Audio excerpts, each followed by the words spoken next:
ነፍሴ ተይ አትዘኝ እንዴ ምሩ እዚህ ምን ትሰሪያለሽ? ናፈከኝ ባክህ። ሚስቴ ብትወጣስ ኖሮ ትውጣ።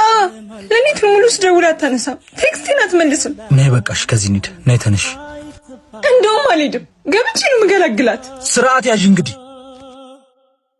እኔ መዋዋስ ሰልችቶኛል። ከዚህ በኋላ ያለ መሆኑን እያወቅ ማፍቀር ደደብ መሆን ይሳዝ። አንተንም መሀል ቤት እያስጨነቅኩ ነው። እኔ ጨነቀኝ ብያለሁ። እኔ ግን ጨነቀኝ። አንተ የሞቀ ቤት ከሚስት ጋር ስታድር፣ እኔ ግን ባዶ ቤት ፍቅር፣ ብቸኝነት፣ ጸጸት ሊገለኝ ነው። እሺ እኔ ምን ላድርግ? አላውቅም። መቼስ ከሚስትና ከኔ ምረጥ ማለት ነውር ነው። እሷ ግን ፍቅሬን ነጥቃኛለች። ምሩዬ በቃ ተወኝ፣ በቃ ራቀኝ። ትዳሬና ትብጥብጭ በለኝ። አዎ ውጪ ከህይወቴ።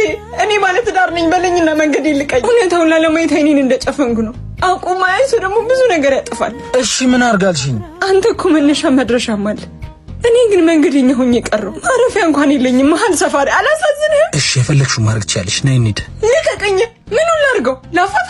ልተወው? ሁለቱም እኮ ህመም ነው። ልክ ነህ። የሰው ቤት ውስጥ ገጥሎ ገብቶ ሰላም ነህ አይባልም። መልካም ትዳር። አስበይሺ። ልቀቀኝ። እንደዛ አመት ነስነሽ ሐዘን ለብሼ ጾሜን አድሬ ፍቅሬ አላስቀርሽም አላተርፈሽ